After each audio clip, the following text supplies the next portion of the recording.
bab 1, bab 2, bab 3 ya. Jadi ke proposal ini kita hanya membuat proposal, belum hasil dan pembahasan kesimpulannya. Nanti pada saat kita selesai waktu PPL dan selesai itu baru kita merampungkan ya. Jadi PTK ini penelitian tindak keras pada prinsipnya sama dengan penelitian-penelitian lain. Saya kira bapak-bapak semua sudah pernah meneliti Pak ya. Kira sudah pernah, walaupun itu barangkali kalau mungkin PTK belum barangkali, tapi penelitian lain sudah pernah. Seperti yang di S1 ya, kita mungkin masih ingat-ingat di S1 bagaimana prosedur penelitiannya ya, mana ada proposal kita mengambil data, analisis data, kemudian kita menyelesaikan hasilnya dan pembahasannya, kemudian kesimpulan ya tuh. Jadi pada PTK ini saya akan memberikan anunya dulu barangkali Pak ya, mungkin poin-poinnya dulu.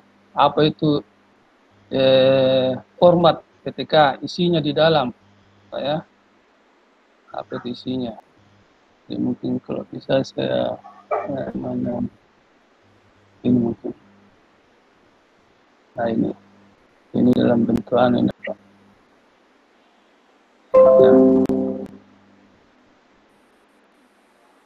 Jadi ini adalah format penulisan penelitian tindakan kelas. Ada pendahuluan bab 1, kemudian bab 1 itu terdiri dari beberapa poin, latar belakang, rumusan masalah, tujuan penelitian, dan manfaat hasil penelitian. Ya. Kemudian di bab 2 itu teori-teori, ya, landasan teori, di mana terbagi juga atas, ini ada kelirunya, 4 juga ya. Ada kajian teori, jadi kita mengkaji teori-teori yang berhubungan dengan ketika yang akan kita lakukan. Jadi berhubungan dengan tema atau topik atau judul penelitian kita. Ya. Kemudian ada kajian penelitian yang relevan. Jadi kita mengkaji penelitian-penelitian yang sudah ada sebelumnya, mana yang mendukung kita punya penelitian. Ya. Jadi bisa kita mungkin cari di Google. Jadi penelitian tindakan kelas rata-rata itu pada umumnya mengacu ke yang berhubungan dengan di kelas. Kemudian kerangka pikir, setelah kita membuat landasan teori atau kajian teori,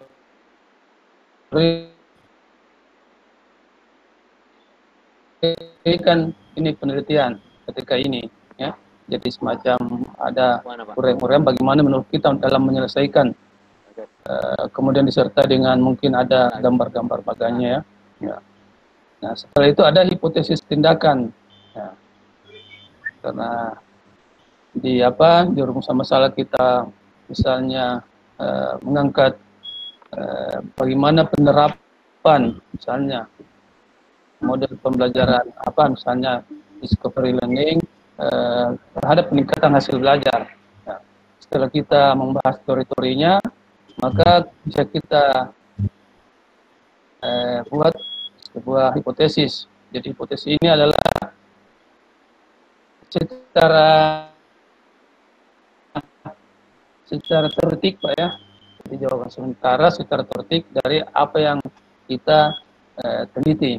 Itu misalnya ada pengaruh misalnya ya model pembelajaran ini terhadap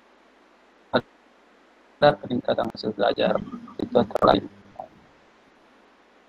Setelah itu kita ke bab 3, metode penelitiannya. Jadi bagaimana caranya kita meneliti di dalam ya.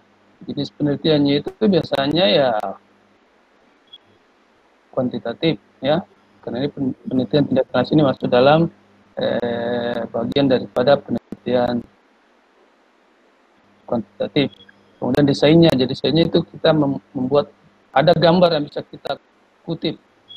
Jadi ada siklus-siklusnya itu, ya bagaimana kita mendesain.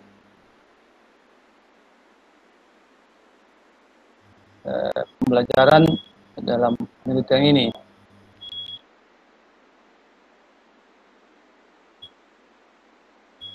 Sebentar kita akan kita yang menentukan lokasinya atau memang ditentukan oleh panitia dari PPG, ya, karena ini ada hubungannya dengan ada hubungannya dengan lokasi PPL kita, ya. Oke Pak. Halo Bapak-Bapak. Ya. Baik Pak. Iya Pak. Iya Pak. Baik Pak. Iya Pak. Iya Pak. Jadi saya sedikit jelas bahwa lokasi dan waktu penelitian itu berhubungan dengan di mana kita nantinya melaksanakan PPL. Ya. Jadi kalau misalnya ditempatkan di SMK berapa, maka disitulah lokasinya. Ya. Jadi ini memang ada hubungannya dengan di mana kita melaksanakan PPL. Ya. Itu ya jelas siswa di kelas berapa. Ya. Jadi tidak sama dengan penelitian-penelitian yang umum, yang misalnya populasi 100, kita hanya mengambil sampelnya mungkin 75 atau 90 berdasarkan misalnya tabel Krejci atau apa, ya. Nah, jadi subjek penelitian itu tidak keluar dari kelas. Jadi berapa peserta di dalam kelas itu, maka itulah subjek penelitian kita. Ya. Namanya saja penelitian tindakan kelas. Kita meneliti di kelas. Tujuannya supaya kita tidak keluar ke tempat lain untuk meneliti. Jadi sambil meneliti juga pembelajaran berjalan dengan baik. Ya, ini tujuannya sehingga dilaksanakanlah penelitian tindakan kelas. Nah, jenis tindakan ini ya nanti kita akan jelaskan berdasarkan desain penelitiannya. Ya. Jadi biasanya itu kalau penelitian tindakan kelas ada 4 poin. Nah, jadi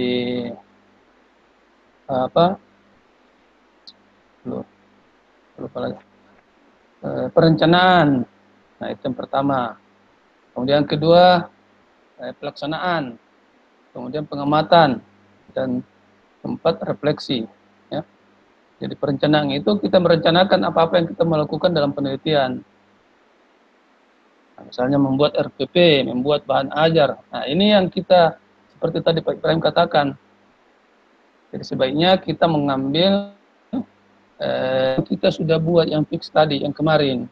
Supaya jangan lagi Bapak repot lagi membuat RPP baru. Membuat bahan ajar baru, membuat evaluasi atau penilaian baru. Jadi itu saya kita ambil. Karena juga memang waktunya sangat singkat. Ya. Kita sama kalau di S1 biasanya kita beri waktu itu sekitar 1 semester. Malah kalau siswanya agak ini ya bisa mungkin molor sampai 8 bulan, 7 bulan. Jadi itulah perencanaan di situ Pak, ya, bagaimana teknis kita melakukan penelitian. Kemudian pelaksanaan. Nah, pelaksanaan ini ya pelaksanaan pembelajarannya di situ. Jadi kita melakukan pembelajaran atau mungkin guru kita mengamati, ya. Kemudian ya dalam pelaksanaan pembelajaran itu ada pengamat, ada observer yang mengamati jalannya pembelajaran. Jadi di situ dia nilai, oh pembelajarannya misalnya pembuka pembelajaran ada, ya, kemudian ada menjelaskan, ada menutup misalnya, ya. Kemudian mungkin ada apakah kalau siswa bertanya apa diberi penguatan, ya misalnya begitu, ya. Jadi itu pengamatan. Nah, kemudian refleksi. Nah, karena biasanya dalam penelitian ini siklus pertama itu biasanya belum memenuhi kriteria yang kita inginkan. Misalnya saja barangkali hasil pembelajarannya atau tesnya itu masih ada beberapa yang masih rendah, ya, belum memenuhi apa yang kita persyaratkan. Misalnya mungkin KKM, ya, kriteria ketuntasan minimal. Nah itu, jadi kita refleksi kembali bagaimana mungkin pembelajaran guru, bagaimana situasi dalam pembelajaran, mungkin masih beberapa yang siswa yang sedikit biarlah begitu mengganggu dan sebagainya, tidak fokus. Itu semua yang kita refleksikan. Jadi nanti pada siklus kedua begitu juga langkah-langkahnya, ada perencanaan, ada pelaksanaan, ada pengamatan, dan ada refleksi. Nah, cuma mungkin sedikit berbeda dari yang pertama tadi, refleksi siklus pertama. Jadi yang pertama kita sudah laksanakan, mungkin masih ada kekurangannya. Itu yang kita tingkatkan lagi, kita perbaiki. Gitu. Jadi dalam jenis tindakan itu memang ada 4 nanti, Pak, yang nanti ada gambar siklus nanti kita perlihatkan. Teknik dan instrumen pengumpulan data. Ya. Dan penelitian itu teknik apa yang kita gunakan? Misalnya observasi, misalnya mungkin ada wawancara, ada apalagi ada kuesioner, misalnya kalau ada ya, kalau tidak usah. Sesuai saja apa yang ada di yang kita mau teliti, yang kita mau peroleh. Kemudian mungkin kalau seperti peningkatan hasil belajar ya mungkin ada tes. Nah, setelah di perencanaan juga ada di situ kita masukkan. Ada tes awal, ada tes akhir, misalnya ya. Membuat RPP, membuat bahan ajar, membuat LKPD, ya, penilaian dan sebagainya. Gitu. Nah, jadi teknik pengumpulan datanya ya observasi. Instrumennya itu ya kita buatlah alatnya, instrumennya itu kita buat. Jadi mungkin saja barangkali instrumen kalau penilaian hasil belajar ya bisa kita ngambil dari itu kegiatan pembelajaran. Ya. Misalnya membuka apa saja di situ yang kita mau lihat, ya. Misalnya menjelaskan tujuan, misalnya memberikan persepsi. Itu kita bisa lihat nanti ini kan instrumennya, kemudian di penjelasan, kemudian penutup itu. Ya, kemudian di tes juga ada ya pengumpulan. Jadi kita melakukan tes awal apa. Tidak usah terlalu banyak juga soalnya, Pak. Cukup mungkin ya 10 lah ya. Nah, di tes akhir juga begitu. Nah, kita berikan tes karena ini kita mau melihat bagaimana peningkatannya. Apakah setelah kita berikan perlakuan ya, materi pembelajaran, mungkin ada peningkatan hasil belajar itu. Kemudian uji instrumen penelitian. Ini uji instrumen penelitian ini biasanya menggunakan validasi instrumen saja ya. Karena ini sebenarnya ini kalau di penelitian cukup penting ini, karena seperti dengan orang yang mau berkendaraan itu harus punya SIM. Nah, inilah uji instrumen. Jadi kalau uji instrumen ini dikatakan sudah valid untuk dilakukan penelitian, baru kita bisa penelitian. Tapi kalau belum, itu kita harus perbaiki dulu apa yang kurang menurut validator. Ya. Apa kontennya mungkin yang sedikit perlu diperbaiki, ataukah dari teknis penilaiannya, ya. Mungkin juga ada saran-saran dari validator ini. Jadi ini uji instrumen ini hanya sebagai persyaratan untuk melaksanakan penelitian, ya. Ya, sebagai SIM. Jadi kalau orang mau berkendaraan itu harus punya SIM. Kalau tidak ya bisa saja nanti Pak Polisi bisa bisa tangkap gitu. Kemudian teknis analisis data, ya bagaimana caranya kita menganalisis data yang kita sudah ambil melalui instrumen pengumpulan data. Nah, seperti tadi observasi. Nah, observasi kan mungkin kita sudah beri di situ semacam skor penilaiannya. Ya, kalau misalnya kita menggunakan skala 1 sampai 4, kalau 4 itu sangat baik misalnya, sangat baik, kurang baik dan tidak baik. Jadi skornya itu 1, 2, 3, 4. 4 itu sangat baik. Itulah nanti kita analisis di situ. Biasanya itu menggunakan statistik deskriptif, ya, rata-rata, apalagi di standar deviasi kalau ada, biasanya pada umumnya rata-rata, ya, menunjukkan nilai tertinggi, nilai terendah dan sebagainya. Nah, jadi itulah yang akan kita lakukan. Nah, setelah selesai itu kita misalnya meneliti ini, kita masuk ke hasil penelitian.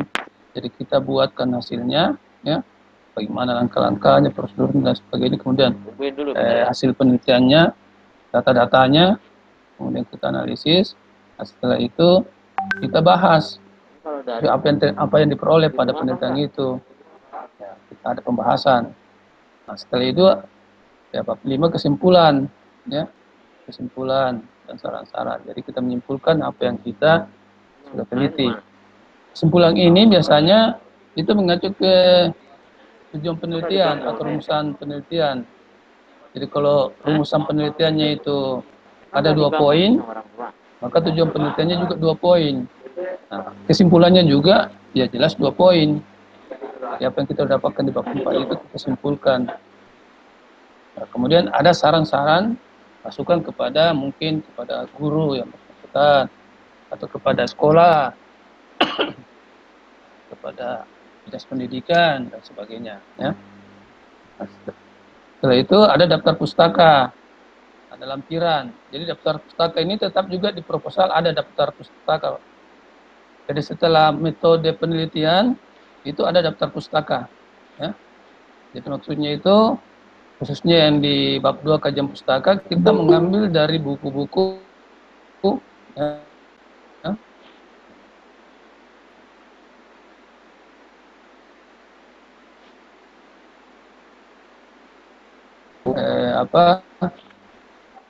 pendidikan, masalah belajar dan pembelajaran, mungkin mengenai masalah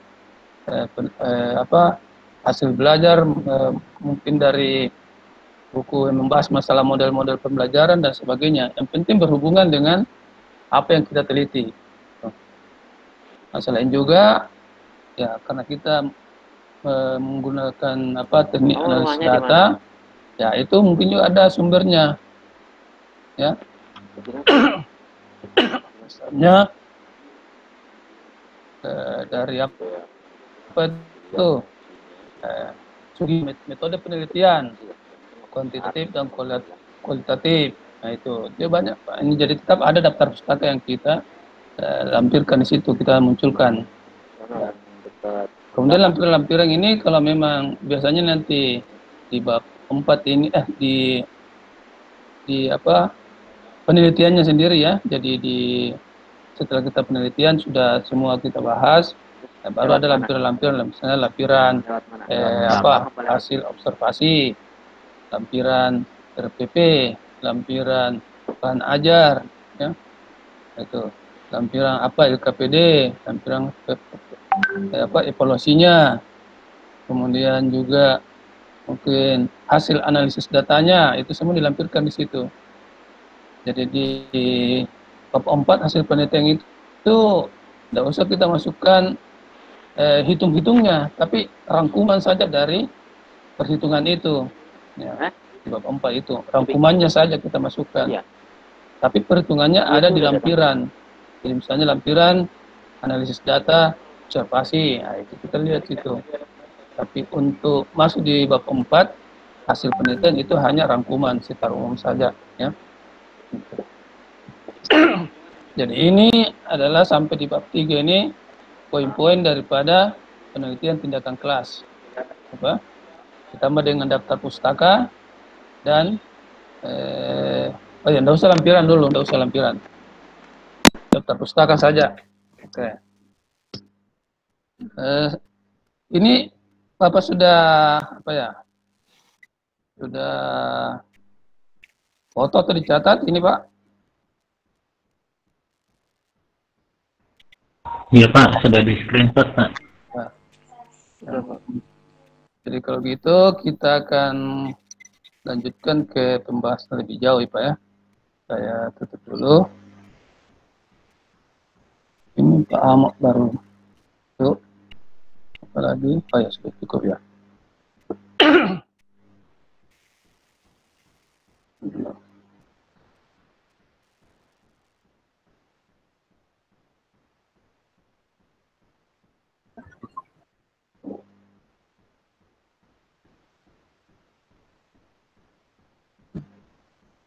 Mana ini?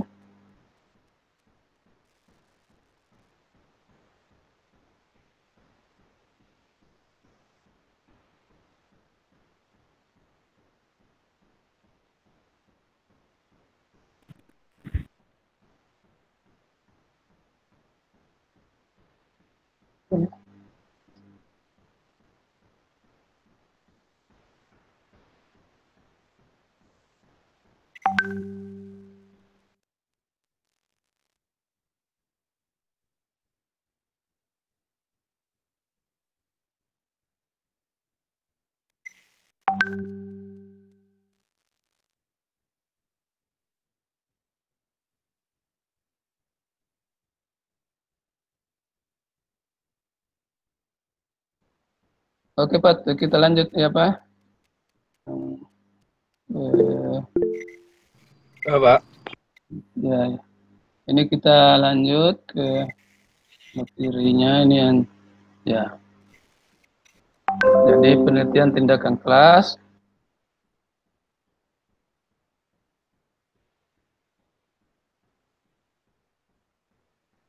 Nah, jadi saya pengantar saja ini Pak ya. Kompetensi guru saya kira Bapak sudah tahu semua. Bahwa guru itu mempunyai tugas ya, dan fungsinya itu sebagai guru itu harus bertugas secara profesional. Jadi saya kira ini merencanakan, menilai, melakukan. Nah ini sudah sering kita lakukan ya. Itu. Kemudian membantu pengembangan sekolah ini yang punya apa itu? Yang pejabat seperti ketua jurusan, kepala sekolah ya. Kemudian kita juga harus melakukan penelitian. Nah ini di sini tugas kita ini samping tambahannya ini ya, seperti guru. Kemudian mengembangkan profesionalitas kita. Ini saya kira Pak ya. Selain kompetensi guru itu ada juga namanya kompetensi utama guru ya, yang 4 poin besar itu, yaitu masalah kompetensi pedagogik, kompetensi sosial, kompetensi kepribadian, dan kompetensi profesional ya. Nah ini adalah tugas-tugas guru ya. Jadi selama ini yang kita ini yang pertama ini mendidik, mengajar, membimbing itu kita mungkin sudah laksanakan ya. Kalau guru ini pada umumnya sudah bertugas di sini. Ya. Kemudian ambil itu ya kita membantu pengelolaan sekolah ya, pengelolaan sekolah. Nah, ini seperti yang tadi saya katakan pejabat ya. Mungkin ada wali kelas juga barangkali. Ya. Jadi dia membantu mengembangkan program sekolah ya. Kemudian membantu secara aktif dalam menjalin hubungan kerjasama ya antar sekolah dengan masyarakat. Ini jadi ada apa wakasek hubungan luar sekolah ya gitu. Nah, ada mengembangkan keprofesionalan kita termasuk dalam penelitian ini. Nah, jadi di sini yang sementara ini kita punya kegiatan. Ya. Nah, ini adalah kita masuk ke mengenai penelitian tindakan kelas. Judulnya dulu. Maaf dulu Pak ya, ada telepon ini masuk. Ya, tunggu. Ya, tidak apa-apa, sudah diwakili. Nah. Jadi penelitian tindakan kelas, sistematika penulisannya itu ya judulnya Pak ya. Di dalam judul itu harus mencerminkan kegiatan kita di dalam kelas. Ya, harus mencerminkan. Jadi misalnya mata pelajaran apa yang akan kita angkat. Itu. Ya. Dan dirumuskan secara singkat dan spesifik. Ya. Karena berbeda dengan penelitian yang lain. Jadi memang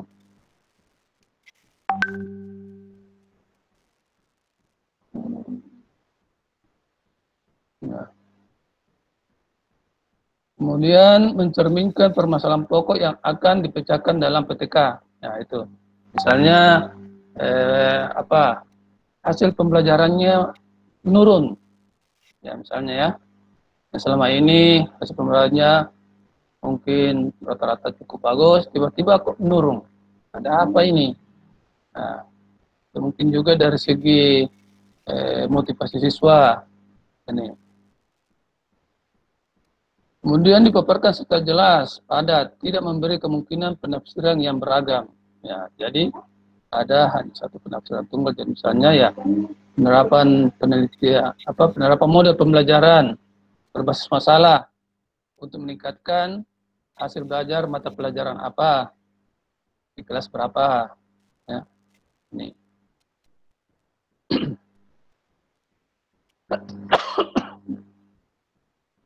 Nah, berikut judul harus mencerminkan sebuah aktivitas mudah dipahami dan dapat ditebak isi penelitiannya. Ya jelas ya. Biasanya dari judul kita sudah tahu, oh ini penelitian tindakan kelas, penerapan pembelajaran, model pembelajaran, oh ini adalah penelitian tindakan kelas ini. Ya. Di dalam judul juga harus jelas variabelnya, ya. Ya. Jadi variabel X-nya apa, variabel E-nya apa. Misalnya variabel X-nya ya misalnya penerapan model pembelajaran. Model pembelajaran apa yang kita akan gunakan. Hanya model pembelajaran berbasis masalah. Nah, ya. Nah, kemudian variabel E-nya sasarannya itu ya peningkatan hasil belajar. Jadi kita menggunakan model ini untuk meningkatkan hasil belajar. Gitu. Ya. Kemudian nah,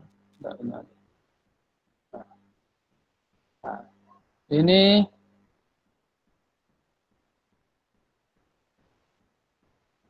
contohnya ya. Peningkatan hasil belajar dan aktivitas siswa dalam mata pelajaran TIK. Kalau di SMK barangkali ya TIK mata pelajarannya, bukan TKI. Melalui pembelajaran kooperatif tipe STAT di kelas 10 SMK. Nah, ini namanya sekolahnya nih, SMK apa? SMK di sini kebetulan contoh SMK Kartika Makassar ya. Dan nanti di mana Bapak PPL ya di situ juga kita bisa ambil sebagai lokasinya ya. Nah, kelas berapa yang kita mau teliti itu tergantung dari mungkin kesepakatan dengan sekolah atau grup pamong di sana yang mengarahkan bahwa ini yang diasuh adalah mata pelajaran ini saja. Nah, itu yang kita buat. Atau mungkin juga Bapak menyampaikan bahwa di dalam pengembang atau di dalam kegiatan PPG itu kami fokus ke mata pelajaran ini kesekian KD ini ya.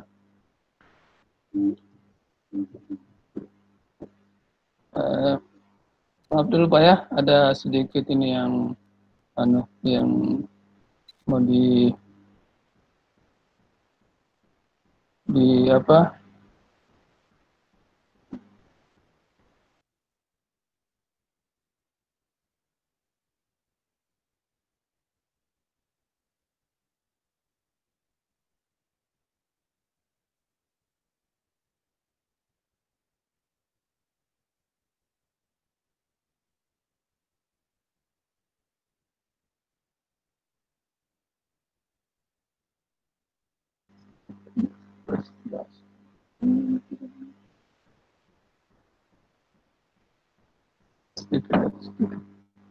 di atas sekali yang di klip deh.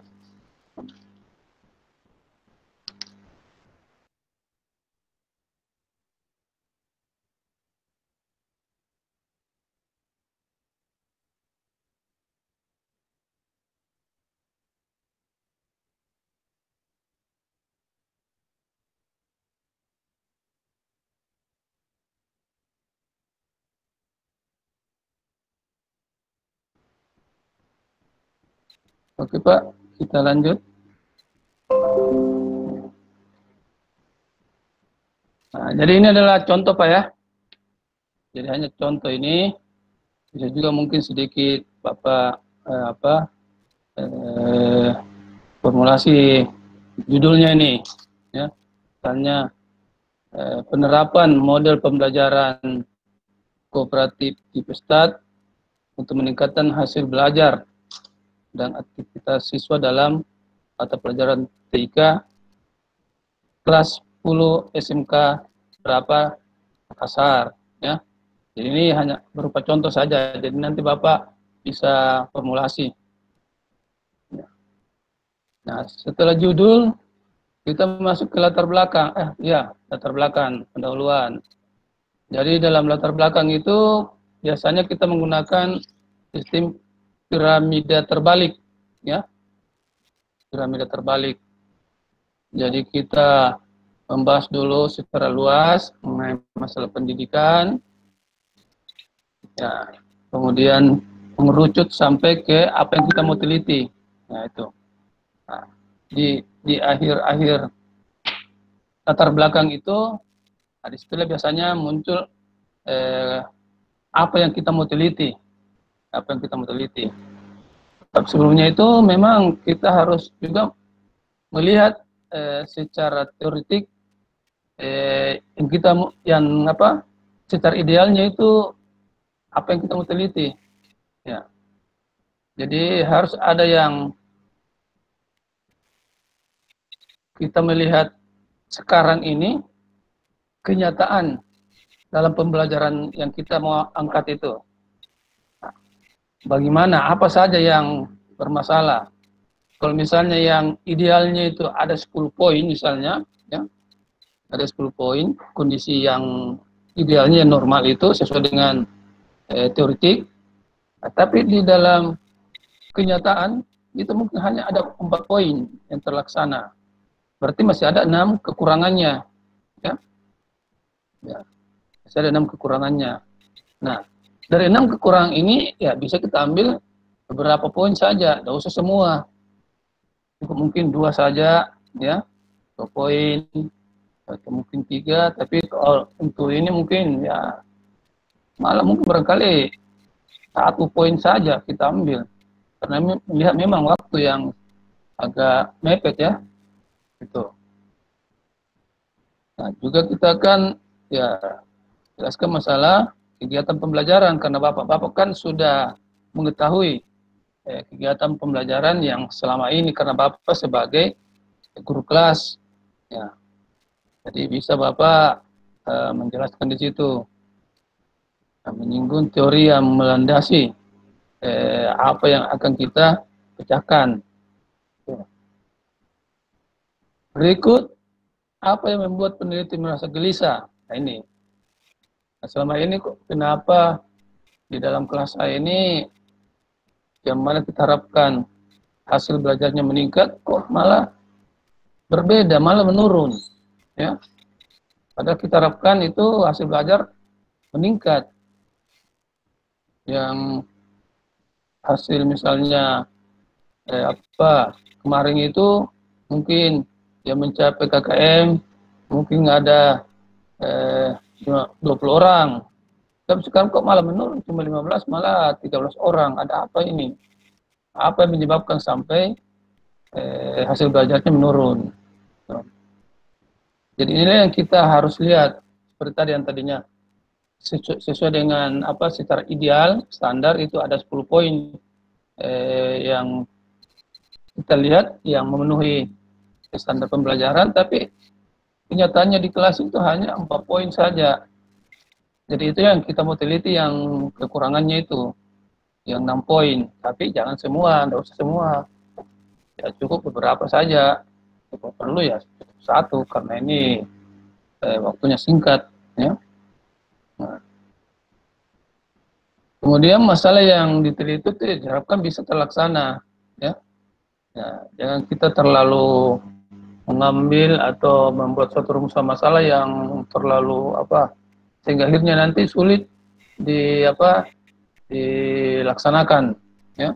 Gitu. yang biasa-biasa saja, yang sederhana saja, Pak. Ya.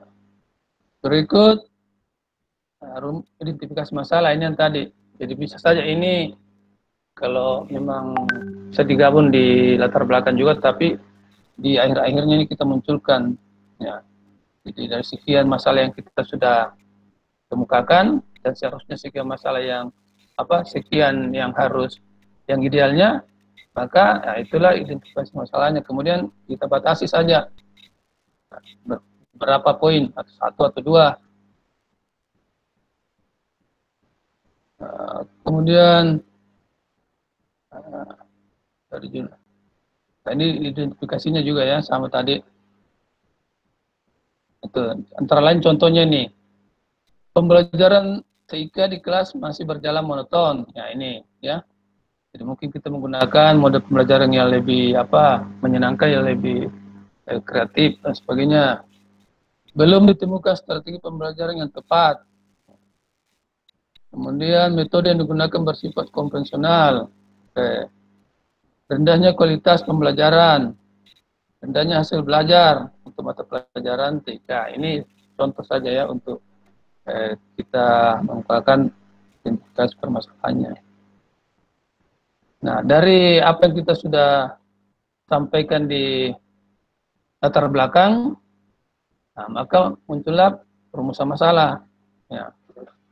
Pada rumusan masalah ini, itu kita merumuskan, ya seperti yang saya katakan, tidak usah terlalu banyak. Ya, satu atau dua saja sudah cukup. Ya, apa-apa memang yang anggap mudah untuk diteliti. Ya. Ya, itu dikatakan hindari rumusan masalah yang terlalu umum, terlalu sempit, terlalu bersifat lokal atau argumentatif. Pola perumusan masalah itu ya, apakah X dapat meningkatkan Y?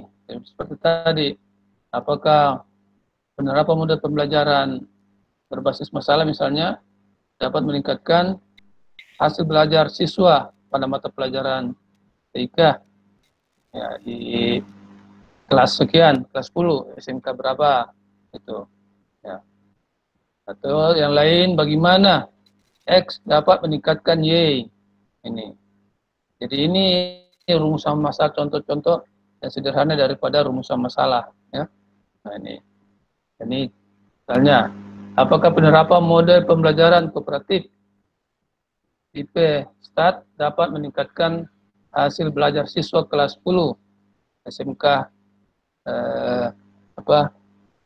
SMK Kartika ya, ini SMK kebetulan nama sekolah yang saya pakai ini waktu saya meneliti. Ya. Jadi mungkin juga masih agak perlu diperjelas di sini meningkatkan hasil belajar TIK ya. Ya, karena ini kurang lengkap saya ini. Harus ada di situ mata pelajarannya. Berikut bagaimana penerapan pembelajaran model kooperatif di STAT pada mata pelajarannya. Ini TIK dapat meningkatkan hasil belajar. Nah, ini bagaimana penerapannya sehingga hasil belajar dapat meningkat. Nah, ini salah satu contoh daripada perumusan masalah. Ya. Nah, setelah rumusan masalah, ya ada tujuan penelitian, ya tujuan PTK.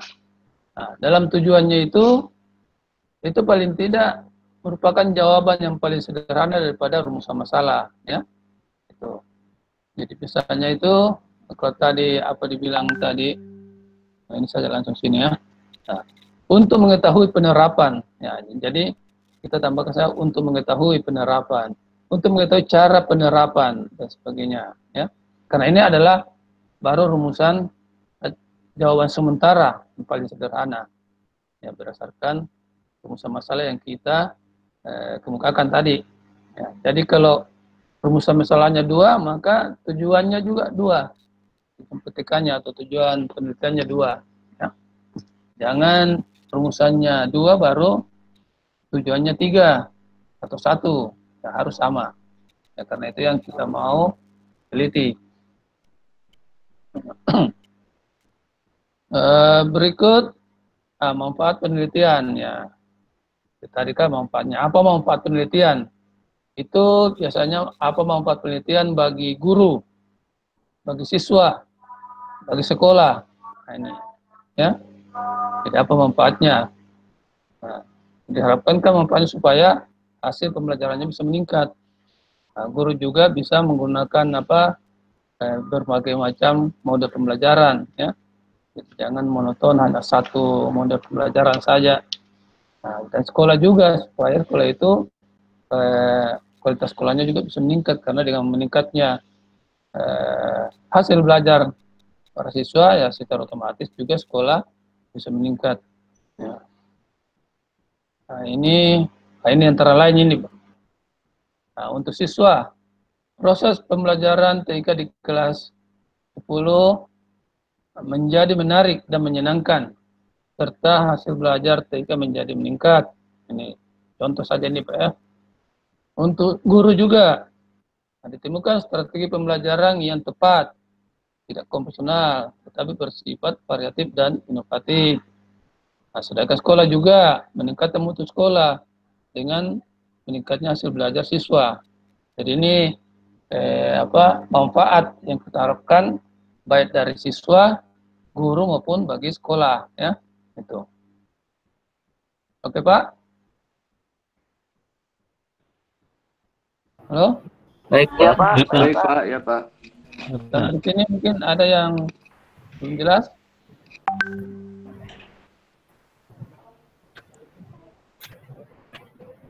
Nggak ada ya? Sementara. Ya.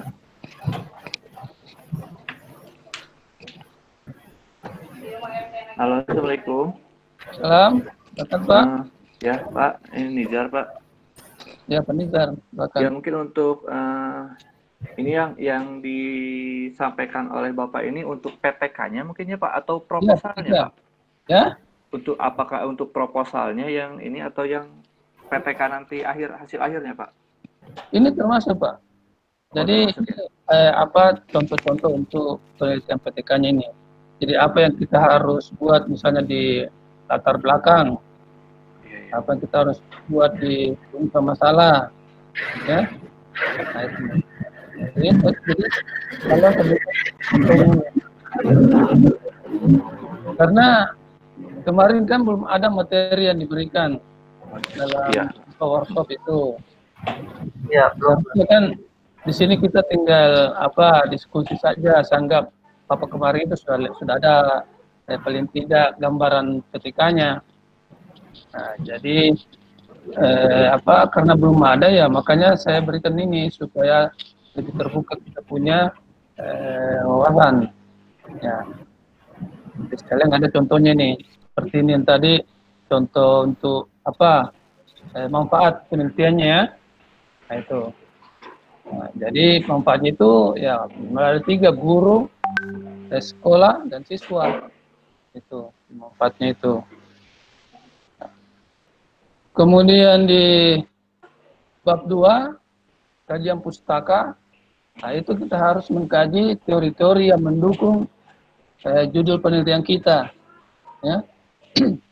Kita harus mengkaji. Saya kira banyak buku-buku pendidikan, buku-buku pembelajaran ya yang bisa kita ambil, kita kutip, mungkin juga bisa diambil dari Google ya. Nah, untuk dimasukkan ke dalam kajian pustaka. Jadi apa yang kita rumuskan atau apa yang ada di judul kita itu paling tidak ada semua di situ. Kita bahas di kajian pustaka ya.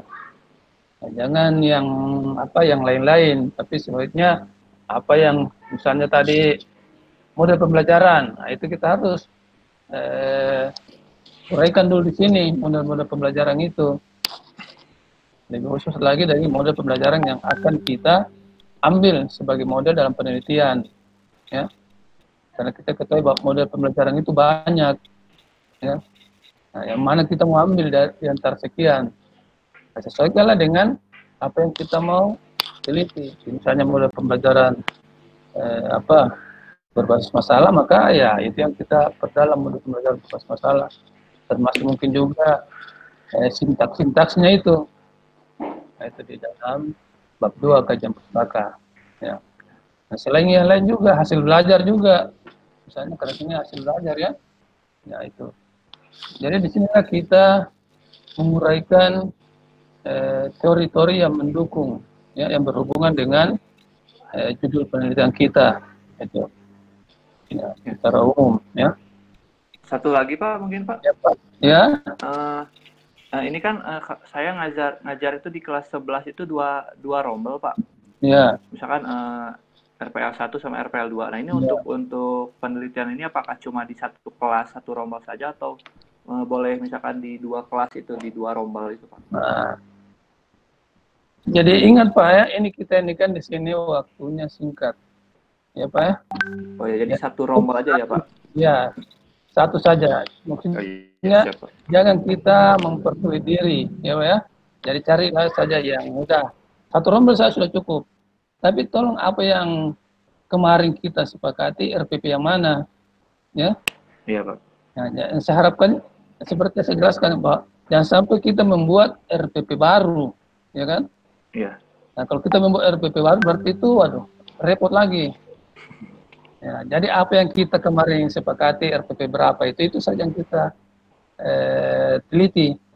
Ya, karena di situ kan sudah ada RPP-nya, sudah oke, pengajarnya sudah oke, LKPD-nya sudah oke, penilaiannya juga sudah oke. Ya, tinggal kita membuat mungkin apa? Mungkin lembar observasi. Kalau kita mau hasil belajar mungkin ada tesnya, itu kan sudah bisa diambil di situ Pak, tesnya. Ya. Jadi ada pre-test, ada post-test. Jadi tidak perlu terlalu mempersulit diri, ya. Sekira itu saja anunya ya. Yang enggak sesuai dengan yang ada kemarin kita bahas. Itu. Ya, Pak. Nah, cuma ini kajian pustaka memang harus kita mencari buku-buku yang mendukung kita punya penelitian, ya. Itu kita harus start dulu itu Pak, yang mendukung. Jadi seperti model pembelajaran tadi, hasil belajar, yang mungkin ada tambahan juga materi belajar dan pembelajaran, bagaimana itu belajar, bagaimana itu pembelajaran, dan sebagainya. Ya. Oke. Pak, mau izin bertanya Pak? Ya. Silakan. Ya Pak, ada pertanyaan Pak. Ya. Kaitannya dengan ini Pak ya, RPP yang kita bikin Pak. Ya. Apakah untuk yang PTK itu menyesuaikan kemarin yang kita teaching Pak, atau mungkin dari yang kita buat sebelumnya Pak, ada tiga pertemuan atau yang kemarin itu Pak? Terima kasih Pak. Betul ya. Jadi mungkin apa ya, awalnya itu kan memang Bapak disuruh membuat 3 RPP, ya Pak ya? Iya Pak. Tapi setelah berjalan itu ya tinggal satu yang dipilih. Iya Pak. Ya? Nah, satu yang dipilih kemudian diperdalam sampai kepada kemarin per-teaching. Betul Pak. Nah, jadi itu saja yang kita ambil Pak, yang di-per-teaching. Oh iya, ya Pak. Nah, itu kan dianggap sudah lengkap semua, ya kan? Ya. Jadi kalau misalnya kemarin 3 RPP yang disuruh kumpul 1, 2, 3, kemudian yang dipilih itu misalnya yang pertama saja kita lakukan Pak. Nggak usah kita beralih ke yang ketiga misalnya, karena kalau kita ambil yang ketiga, kita harus membuat RPP baru, kita membuat pengajar baru, kita membuat LKPD baru, dan penilaian baru. Jadi apa saja yang kita pertimbangkan kemarin, saya kira itu yang dipakai. Ya, baik Pak. Lagi supaya tidak repot. Ya. Iya Pak. Bertanya Pak. Ya. Okay. Ini Pak, mohon penjelasannya terkait dengan moda yang kita buat RPP-nya itu kan kemarin kan menggunakan moda daring Pak. Ya. Sehingga persepsi kita nanti ketika PPL itu luring atau daring Pak. Sehingga kita bisa menyesuaikan kalimat di perumusan judulnya Pak. Ya. Bukan, saya kira nih Pak, suasananya sekarang masih COVID Pak ya, jadi saya kira semuanya masuk dalam daring, ya Pak ya. Ya, jadi saya kira tidak ada yang luring, sesuai juga dengan Anita katakan bahwa ini full daring, gitu, ya. Kalau Iya, mau Pak. luring, Mungkin begini Pak ya. Dengan PTK untuk terkait daring ini tentu saja kan belum banyak, mohon maaf, belum banyak referensi ya Pak ya. ya. Sehingga mungkin latar belakang masalahnya bisa dengan persepsi kita ya Pak.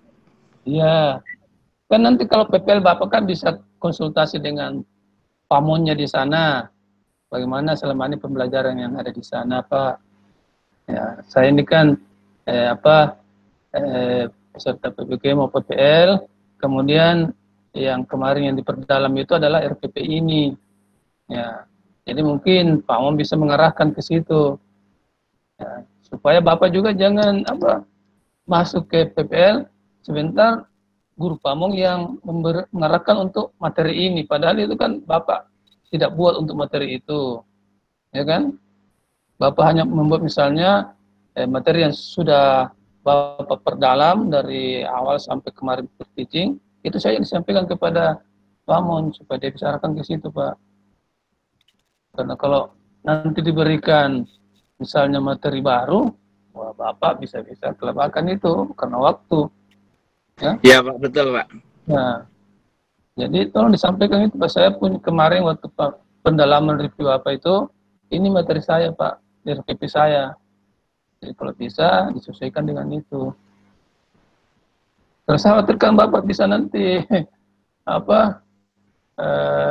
bingung dengan adanya lagi mungkin dari guru pamong itu memberikan mata pelajaran baru. Ya, sebaiknya itu saja diperlihatkan, disampaikan bahwa ini saya yang kami lakukan di waktu pelaksanaan review dan kritik dan sebagainya. Gitu. Sekali itu Pak ya. Iya Pak, terima kasih Pak. Oke Pak. Mana lagi? Kajian teori ya. Ini apa tadi? Oh iya. Nah ini di bab 3 ini metode penelitiannya ini, itu yang tadi saya sudah jelaskan di awal ya. Jadi ada sistem penelitiannya, yaitu subjek, tempat, dan waktu, persiapan ini perencanaan, ya, langkah-langkah skenario penelitian PTK-nya itu pelaksanaannya dan pengamatannya, yaitu dalam siklus. Jadi persiapan itu poin pertama dari siklus, persiapan atau perencanaan, kemudian langkah-langkah itu adalah pelaksanaan dan observasi atau pengamatan, ya. Kemudian sumber data ya biasanya itu sumber data ya data kuantitatif dan kualitatif, ya. Kemudian teknik pengumpulan datanya itu yang tadi, ya. Ini apa yang kita gunakan? Misalnya observasi, mengamati pada saat pembelajaran itu kita melakukan pengamatan. Kemudian juga mungkin kalau ada teknik tes, ya, pre-test, post-test. Jadi kita memberikan sebelum pelaksanaan dimulai, kita di awalnya itu diberikan dulu pre-test kepada siswa yang mengerjakan soal mungkin ya 10 soal lah, cukup soal pilihan ganda. Jadi ini juga Pak, umumnya itu menggunakan pilihan ganda saja, karena kalau esai itu biasanya lebih rumit karena kita harus membuat apalagi rubrik-rubrik ya, untuk menjawab soal-soal yang kita berikan. Nah, jadi ada pengamatan, ada tes, pre-tes, post-tes, ya. Nah, ini pengumpulan data ini tekniknya ya, pada saat pelaksanaan. Nah, indikator kinerja dan keberhasilan. Ini juga mungkin kita mengacu ke indikator apa keberhasilannya, ya. Misalnya KKM-nya, biasanya kan di sekolah itu ada KKM. Kriteria tugas minimal, misalnya mungkin 70. Nah, kalau masih kurang dari 70 berarti harus diperbaiki dulu. Ya. Nah, kalau sudah di atas ya berarti sudah bagus. Tuh. Nah, teknik analisis datanya. Kira ini Pak, teknik analisis data bagaimana kita menganalisis data-data yang kita sudah peroleh ya pada saat penelitian. Pada saat penelitian itu ya pada saat kita PPL. Jadi pada saat kita PPL itu skala meneliti itu Pak di situ. Kita ambil data. Ya. Jadi bukan hanya PPL total tapi skala mengambil data.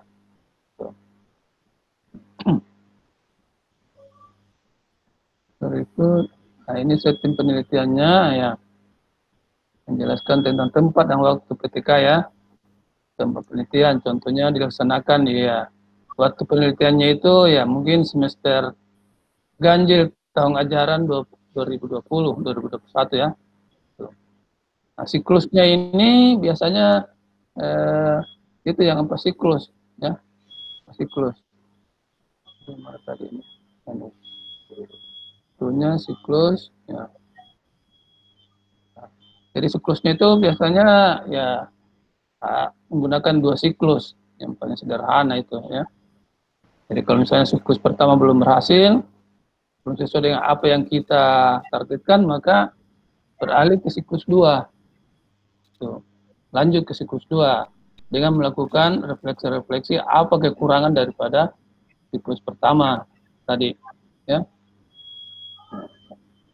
Nah, persiapan, nah ini perencanaan ini, persiapan PTK. Jadi biasanya ya kita, nah ini kan Bapak sudah menjelaskan, sudah melihat dari KIKD yang akan kita mau lakukan kemarin itu ya, yang per-teaching sudah ada KD-nya ya. Dan itu menggunakan instrumen yang diperlukan. Nah, ini misalnya lembar observasi, kita mengamati misalnya tingkah laku peserta didik selama pembelajaran, di mana apakah ada yang yang tidak serius dalam pembelajaran misalnya, kemudian dalam pembelajaran itu mungkin ada yang terlambat atau ada yang mengganggu temannya atau motivasinya kurang dan sebagainya.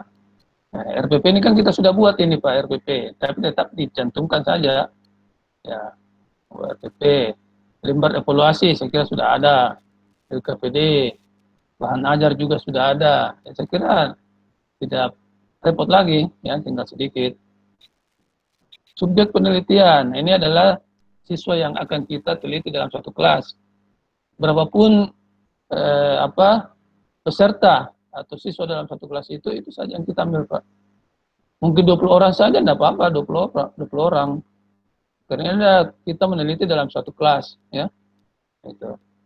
Kalau ada yang 35 ya tidak apa-apa, 35 kita ambil dalam satu kelas. Nah, jadi ini nanti Bapak harus menanyakan ke sekolah berapa pesertanya untuk kelas sekian, ya. Karena ini masuk di dalam PTK juga ini penelitiannya. Sumber data ya, di mana kita ambil, apakah dalam bentuk kuantitatif atau kualitatif. Bisa dari guru itu kan bisa mengambil nilai hasil belajar misalnya ya, dari teman sejawat, mungkin ada masukan melihat pembelajaran selama ini kelas dan lain ya. Nah, bisa juga dari teman kita, teman kan biasanya dalam pembelajaran itu ada yang mengajar, kemudian ada yang mengobservasi. Nah, ini yang mengobservasi ini ya, apakah ada teman lain ya yang minta untuk melakukan observasi pada saat pembelajaran itu.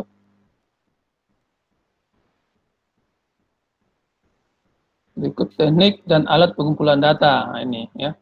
Jadi yang tadi saya sudah jelaskan.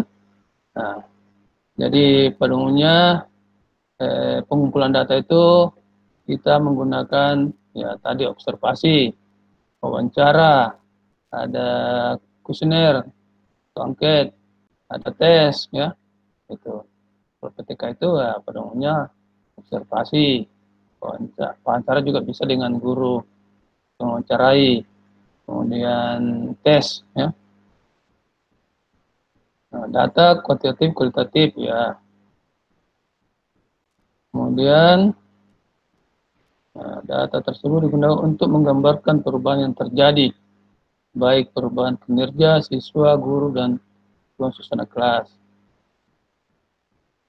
Contoh data kuantitatif ini ya berupa angka-angka hasil belajar ya. Kualitatif itu mungkin dari sikap siswa. Nah, itu juga bisa kita observasi Pak, dalam sikapnya dalam pembelajaran.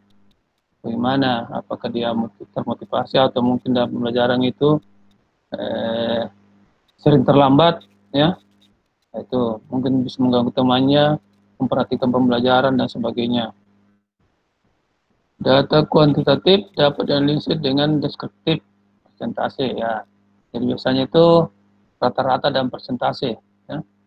Jadi kita hanya mengambil rata-ratanya berapa, kemudian kita presentasikan.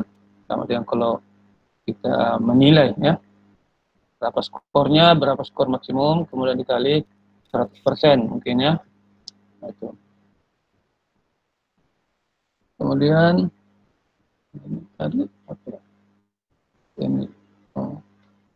Teknik dan alat pengumpulan data yang tes. Ya, ini menggunakan butir soal untuk mengukur hasil belajar siswa. Ya, tes ya. Jadi kan sekira di di evaluasi penilaian itu kan sudah ada di situ Pak. Observasi, menggunakan observasi, lembar observasi untuk mengukur tingkat aktivitas siswa. Ya. Kemudian melakukan wawancara, ya ini bisa kita mewawancarai apakah siswa atau guru, ya, bagaimana pendapatnya tentang mungkin pelaksanaan pembelajaran.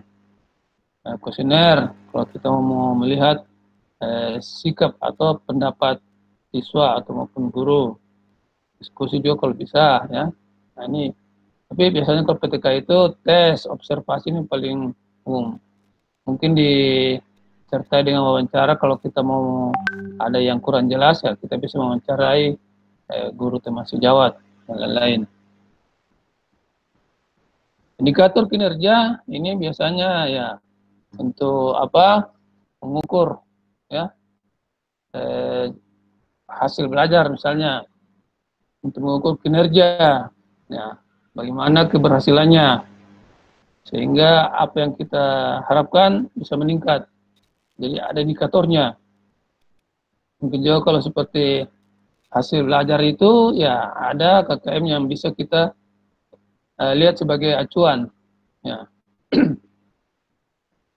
Kemudian teknik analisis data, ini saya kira bagaimana kita menganalisis data ya. Jadi data-data yang kita sudah kumpulkan, kita analisis ya. Kita mungkin rata-ratakan atau kita mungkin presentasikan berapa persen ya.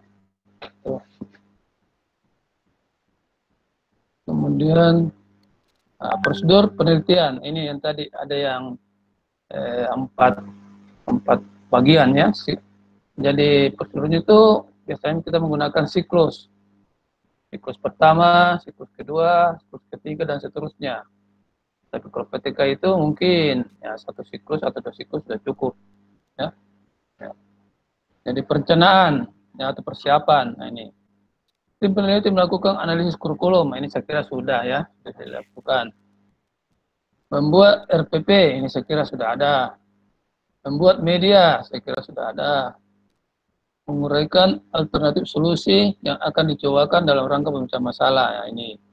Membuat lembar kerja siswa, LKPD, sudah.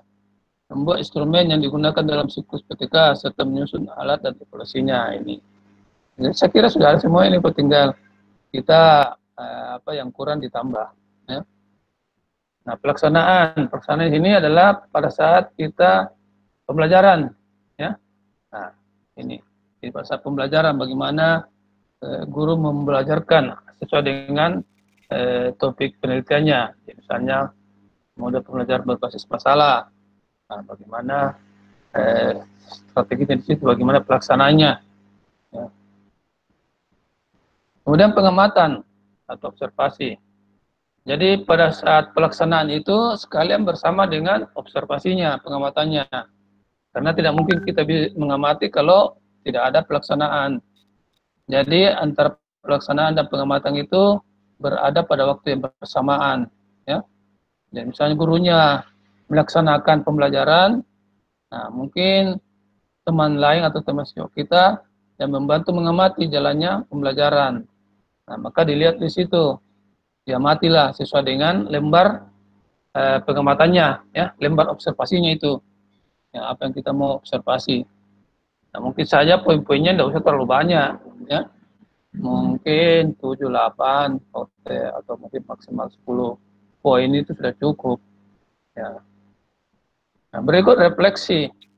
Nah, apa yang kita sudah lakukan dalam pembelajaran itu, nah, kita refleksikan, melihat mungkin hasilnya masih kurang ini, apa yang kurang waktu saya lakukan pembelajaran, ya. Tuh. Jadi kita merefleksikan yang kurang diperbaiki, ya. Yang sudah baik ya saya kira tidak perlu yang kurang saja. Nah, jadi di dalam masuk ke siklus kedua karena ada refleksi. Nah, di siklus kedua lah kita laksanakan itu refleksinya. Jadi kalau tadinya mungkin pembelajarannya masih kurang lancar atau masih bagaimana, nah kita perbaiki lagi, kita tingkatkan. Tuh. Siklus 2 ya ini yang tadi siklus 2. Jadi tetap kita memperbaiki, jadi ada perencanaan apa yang kurang, ya. Mungkin misalnya tesnya, ya mungkin ada yang perlu diperbaiki, atau mungkin RBP-nya, mungkin bang ajarnya, ya, pelaksananya juga. Jadi jika ada perbedaan dengan yang sebelumnya. Nah, pengamatan ya saya kira tetap kita lakukan pengamatan, mengobservasi, kemudian refleksi lagi kalau memang ada. Tapi biasanya kalau apalagi kalau PPG ini biasanya 1 kali 2 kali saja Pak, ya. Perlu sampai 3-4 siklus. Saya kira terlalu lama itu waktunya. Nah, pada siklus terakhir, hitunglah siklus kedua, nah, kita analisislah, membuat suatu kesimpulan. Nah, apa yang kita dapatkan dalam pelaksanaan pembelajaran tersebut. Jadi, pembelajaran yang telah dikemas dengan tindakan terdapat meningkatkan atau memperbaiki masalah yang telah diteliti dalam PTK ini. Nah, jadi setelah itu kita membuatlah suatu kesimpulan. Ini adalah gambar siklusnya ini Pak. Gambar siklus, ya. Jadi ini siklusnya, ya. Jadi siklus pertama itu seperti tadi perencanaan, ini yang bagian atas, ya. Pertama. Siklus kedua itu yang di bawah. Kalau memang lagi masih banyak kekurangan ya lanjut lagi ke siklus ketiga. Seperti saya katakan tadi, karena kita ini kan di PPG itu mungkin hanya siklus 1 dan siklus kedua saja. Kalau bisa ya, kalau tidak ya cukup siklus 1 saja kalau memang sudah memenuhi. Ya. Jadi ada perencanaan, ada pelaksanaan, ada pengamatan, ini bersamaan waktunya dijalankan, ya. Nah, kemudian ada refleksi. Nah, disitulah kita refleksikan apa yang masih kurang, apa yang masih terkendala. Nah, setelah itu kita buat lagi perencanaan lanjutannya. Ya, tadi kan kita sudah buat perencanaan pertama, siklus pertama. Nah, di perencanaan siklus kedua itu mungkin ada yang kurang, itu yang kita perbaiki. Kemudian kita laksanakan lagi, ya, bersama dengan pengamatannya. Setelah itu kalau kita ya sudah selesai lah di sini, sampai refleksi lagi, dianggap sudah cukup. Oke, nah itulah alur daripada penelitian tindakan kelas. Ya. Kemudian ini adalah daftar pustaka, ya. Ya. Jadi di dalam membuat suatu proposal penelitian itu tetap harus ada daftar pustaka. Ya, hasil penelitiannya juga ya masih tetap. Nah, jadi di proposal itu apa saja yang kita kutip, apa yang kita ambil dari beberapa buku atau dari mungkin dari jurnal atau dari makalah atau dari e-book dan sebagainya, itu kita tampilkan di dalam daftar pustaka. Ya. Nah, model penyusunannya itu biasanya di sini kita menggunakan model APA, American chronological dan succession ya. Jadi sesuai dengan abjad urutannya. Jadi yang pertama itu yang namanya A, Amir misalnya. Tapi kalau ada yang lebih di atas lagi daripada Amir, AM berarti misalnya Abdul, berarti dia lebih di atas lagi. Nah, seperti kalau Aang, nah itu lebih di atas lagi karena dia paling di atas namanya A ya. Itu. Jadi kita urus sampai ke bawah sesuai dengan abjad itu. Kemudian ya susunannya itu nama pertama, tahun, kemudian judul apakah judul buku atau judul makalah atau judul jurnal detail ya. Nah, kemudian tempat dan penerbit itu ya. Ini ada contoh yang diberikan ini ya ini. Jadi penulisannya jadi kebetulan sini yang paling pertama sesuai dengan abjad itu Arikunto ya. Tahun 2010. Judul bukunya Evaluasi Program Pendidikan Pedoman Teoritis Praktis bagi Mahasiswa ya. Tempatnya Jakarta, penerbitnya Bumi Aksara ya. Kemudian D, tidak ada huruf B, huruf C tadi, berarti lanjut ke D. Depdiknas 2010, mode pembelajaran Jakarta, Depdiknas. Kemudian berikutnya ada lagi D lagi, Johar, ya, 2007, ini Pendidikan Teknologi dan Kejuruan dalam Ilmu dan Aplikasi Pendidikan, Bandung, Pedagogiana Press. Nah, jadi begitu Pak. Terusnya E, F, H, kalau ada lagi P ya tambah lagi, kalau ada R tambah lagi, kalau ada X tambah lagi ya sampai Z gitu. Nah, kalau kita ngambil di internet itu ya harus ada anunya, alamatnya dan tanggalnya kapan kita unduh ya itu. Saya kira itu Pak ya yang anunya itu. Ini saya kira itu yang bisa sampaikan untuk gambaran daripada penelitian tindakan kelas ya. Saya kira itu Bapak-bapak sekalian yang bisa saya berikan masukan atau gambaran dalam penyusunan nanti penelitian tindakan kelas ya. Mungkin Bapak-bapak Ibu, Bapak-bapak ada yang bisa mau bertanya atau ada yang kurang mengerti, ya kita bisa berdiskusi Pak.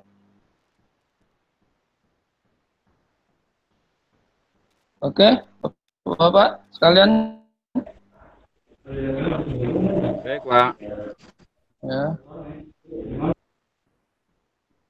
Jadi mungkin nanti sebentar saya kirimkan ini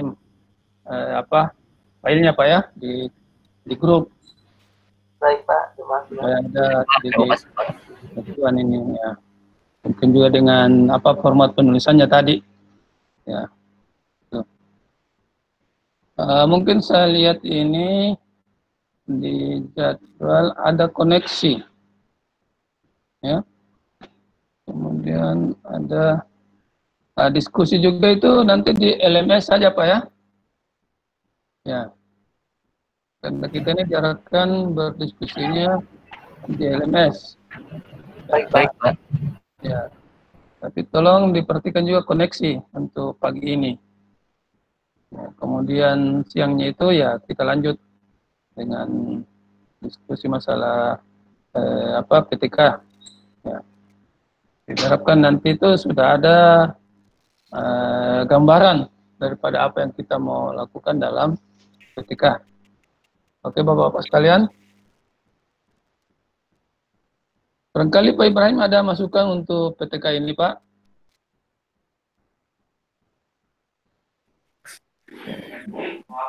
Pak, boleh ada sedikit pertanyaan Pak? Ya silakan Pak. Kalau untuk proposal ini Pak, kita nanti sampai bab 1 aja ya Pak, sepertinya Pak?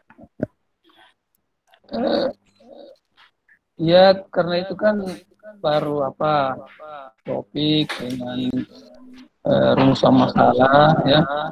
Tapi sambil berjalan bisa dikembangkan. Lanjut ke kajian pustakanya Pak ya. Oh, kajian bab 1 dan kajian pustaka mungkin ya Pak. Kemudian nanti tapi bab 3 sebenarnya sudah bisa juga walaupun itu dikosongkan inti-intinya ya. Misalnya subjek penelitian. Jadi subjek penelitiannya itu ya di siswanya. Jadi kelas berapa yang mau diteliti? Saya ngajarkan hanya kelas 10 aja Pak. Jadi kelas 10. Ya sudah jelas itu kelas 10.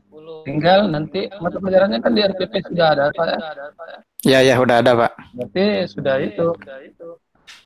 Tinggal nanti mungkin kalau sama sekolah kan saya tanya apakah Bapak sendiri yang menentukan sekolahnya mungkin PPG atau PPG yang ditentukan. Sepertinya kita Pak, kita sendiri Pak yang menentukan. Itu bagus lagi. Jadi nanti kita tahu sekolahnya kan?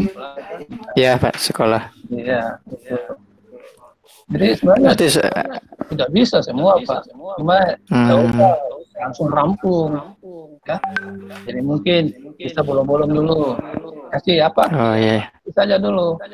Nah, atau di tanda di stabilo dulu. Berarti nanti kalau sudah ada perubahan ini. Misalnya judul sekolah apa nama sekolahnya, misalnya kelasnya, kemudian mata pelajarannya ya. Iya Pak. Gitu. Jadi tetap yang saja Pak, tapi kan tinggal dimodifikasi, ada yang kurang, yang ada informasi baru dimasukkan saja. Ya, supaya jangan nanti pada baru khusus buat apa sedikit demi sedikit Pak. Iya Pak. Gitu. Yang lain barangkali Pak. Ya Pak, makasih Pak. Ya, makasih. Ya. Kalau tidak ada, mungkin kita sebentar ini ya ini ada koneksi Pak ya. Nah, kemudian setelah itu diskusi di LMS ya. Jadi ini diarahkan untuk kita berdiskusi di LMS khususnya masalah PPK ini. Sekitar gitu Pak. Oke Bapak-Bapak sekalian. Baik Pak. Ya. Kalau nggak ada lagi, mungkin kita break dulu untuk pagi hari ini. Ya. Dan nanti sebentar siang lagi kita lanjut. Tapi ya saya minta koneksinya di LMS dan juga diskusinya Pak ya. Gitu. Jadi memang di meetingnya ini kita break ya, tapi saya harap di LMS-nya bisa tetap jalan. Oke. Ya. Kalau tidak ada untuk pagi hari ini kita tutup dulu sebentar ya. Nanti sebentar kita lanjut ke siang hari jam 15 ya waktu Indonesia Tengah. Oke Pak. Oke Bapak-Bapak sekalian. Sekian penyampaian dari saya untuk pagi hari ini dan kita mengucapkan alhamdulillah. Dan assalamualaikum warahmatullahi wabarakatuh. Waalaikumsalam warahmatullahi wabarakatuh. Waalaikumsalam warahmatullahi wabarakatuh.